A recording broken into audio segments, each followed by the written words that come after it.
If I were to ask you to draw up a wish list, what would it look like? Winning the lottery? World peace? Jail time for double parkers? For all the Kardashians to fall into a black hole and not bother us again with their crappy family? Oh, sorry, the last two were mine. But Malaysians en masse recently had a chance to tell the government what they wanted in the upcoming budget 2017. It was something that had been done in previous years, but this year it was hard to miss the snazzy page where the public could not only throw in their suggestions for various categories, but also people could vote up or down suggestions they liked or blatantly hated. You know, if I closed my eyes, I could almost hear. Do you hear the people sing, singing the song of angry men? It is the music of the people who will not be slaves again. When the beating of your heart echoes the beating of the drums, there is a life about to start when tomorrow comes. Not that I'm calling for a revolution or anything, I just like musicals. The deadline for posting suggestion closes today, and with a month still to go for the budget, reading the comments allows a fascinating snapshot as to what the Malaysian on the street wants. Even more fascinating is seeing what everybody loved and hated because, hey, who doesn't like looking at other people's opinions to see if they match their own? Why else would we go read reviews on Rotten Tomatoes and feel either Marvel superior or Suicide Sour Grapes? In some categories, it was clear what people liked. In terms of culture and tourism, for example, everybody clearly liked the suggestion that Malaysians be offered cheaper rates to enter local tourist attractions compared to those from overseas.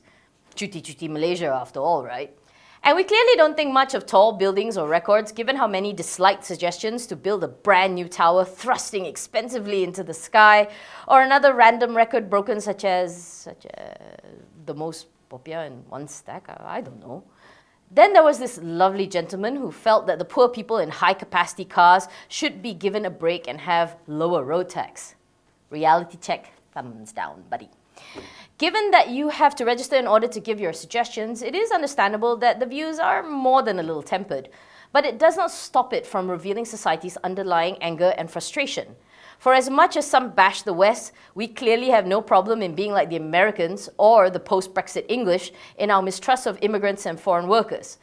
From not wanting them to make money on the side, to just not letting them in at all, which got a number of likes, mind you, to even disliking a suggestion allowing those who have PR to become Malaysians. Look, on the subject of foreign workers, we already did a show on that, so look that up if you feel the need for a discussion. If anything, the suggestions revealed that at heart we are concerned about the same things. Where our next paycheck comes from, whether we can survive on it until the next one rolls in. Safe neighborhoods and safe environments for our kids to grow up in, and ultimately the future of the country. Yet while our worries seem to unite us, our pettiness as to how to fix those worries splits us up all over again. And it's that pettiness that stops anything from getting done. It seems we are bad when it comes to compromise. But the truth is, while there are many ways to skin an orange, there is not my way is the only way or your way is the best way. I mean, I was sort of joking about the jail time for double parkers. Sort of. Maybe. Well... Maybe it's not even stupidity. Maybe it's just a blatant disregard for basic human decency. Yeah, this is how dictators start. Think Mussolini would circle the block 6 times looking for a spot? How about either your man, huh? I tell you, if I was running for office, I would ask for the death penalty for double parkers. If this is allowed to go on, this is not a society. This is anarchy! Double parkers could be dictators, you never know. Seriously, we keep arguing and seeing all our own points of view and nothing gets done. The one thing we all do agree though, lower personal tax. That one we can all get behind. Saying that, the government isn't a genie in the bottle and sadly it's no Robin Williams. Never had a friend who ain't never had a friend like me.